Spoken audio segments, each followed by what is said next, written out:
Hello and welcome back to my channel. For those of you that are new here, my name is Christina and this is Casey Urban Farm.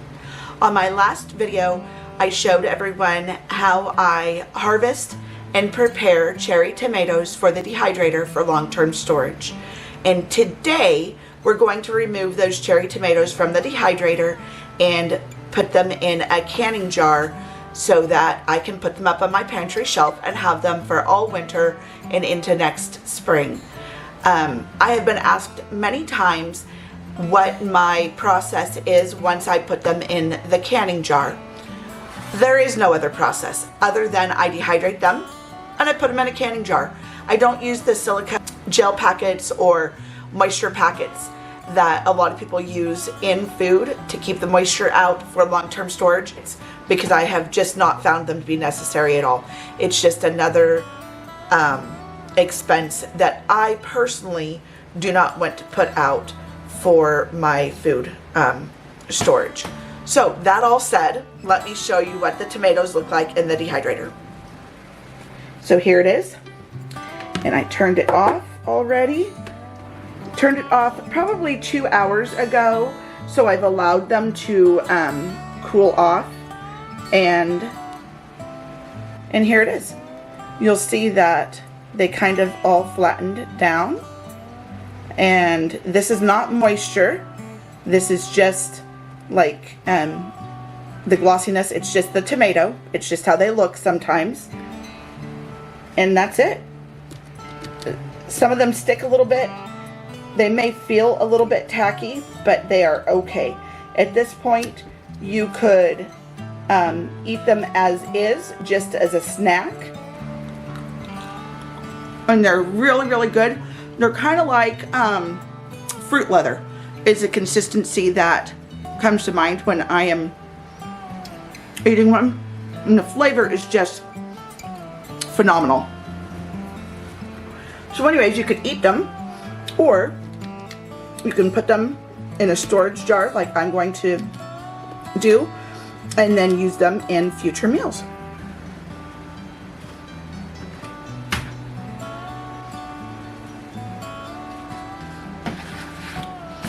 Now I do see that, here, I'll bring the camera back over. We'll see one did fall through the cracks, and we can still use that. And there's a little bit of drippage from the tomatoes.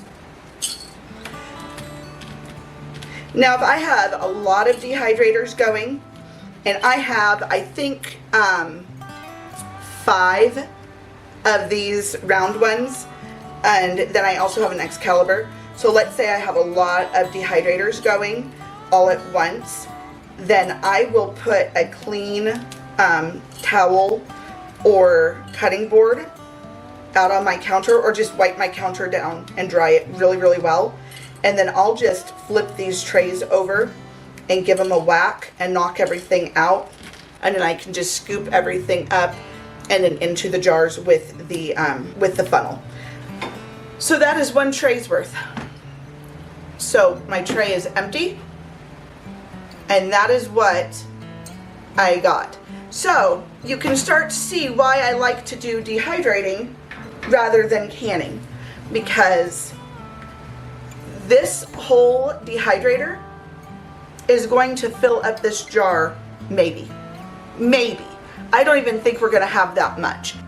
So that'll end up being 4 quarts of tomatoes in their natural form, dehydrated down to 1 quart. But let's see, let's finish this up. So some of the ways that I use dehydrated tomatoes are to make my own tomato paste or tomato sauce. So rather than having it in big jars already prepped, when I get ready to make a recipe and I want to use a fair amount of tomato paste in it. There's right down.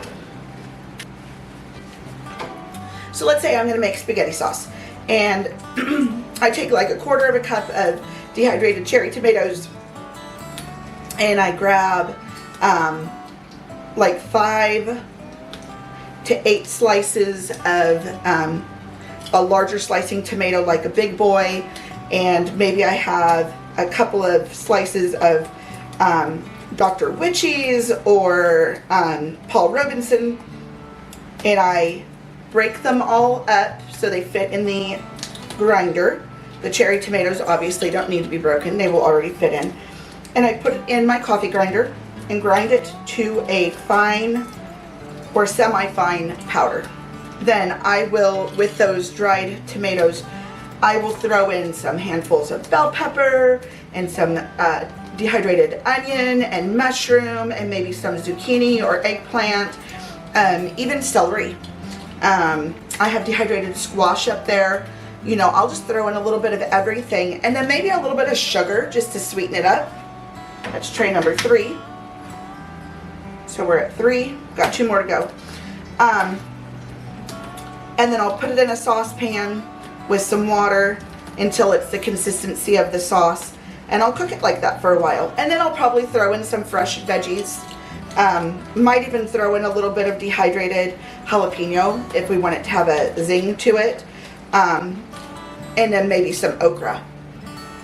And that is how I'll make a dehydrated, you know, a spaghetti sauce from dehydrated vegetables that I put up.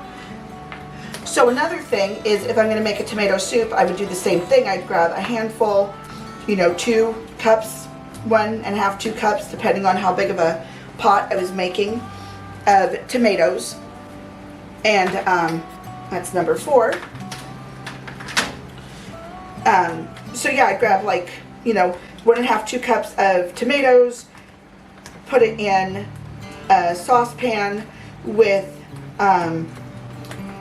you know, some already boiling water,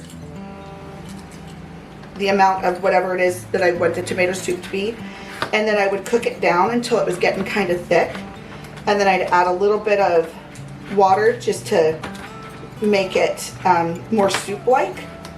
And then at that point I would add in some freshly sliced sauteed onions and celery and fresh basil. And that's how I'd make a dehydrated tomato soup from the tomatoes. Depending on what tomatoes, you might add in a little bit of sugar or sweetener just to kind of take down the bitterness, because the tomatoes can be kind of bitter if you have a lot of different varieties that are very strong. When they are dehydrated, they seem to become more so, to me anyways, and even reconstituting them, they still maintain that, you know, they still retain that really, really strong flavor.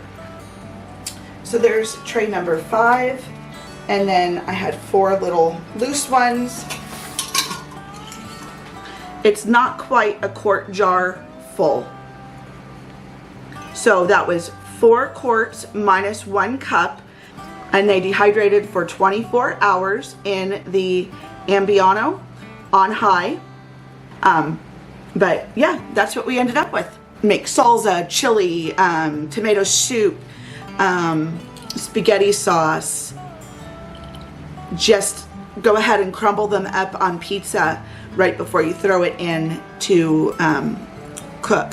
Put it on freshly baked bread that you're going to toast. Put a little bit of butter, some of these on, maybe some fresh basil, and put it in the toaster oven, and it makes a wonderful treat. So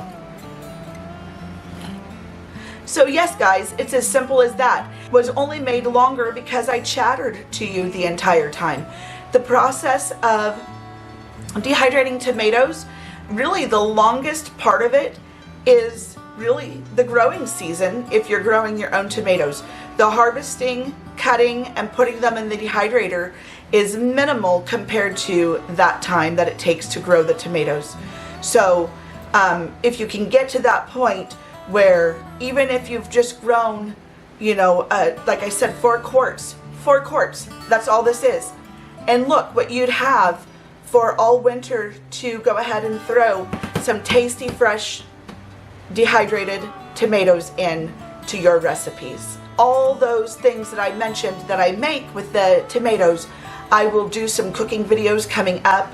It's still a little warm for some things, but as soon as the weather's a little bit nicer, or I'm really feeling like it's, you know, soup night, then I'll go ahead and do a cooking video and show you how I use this.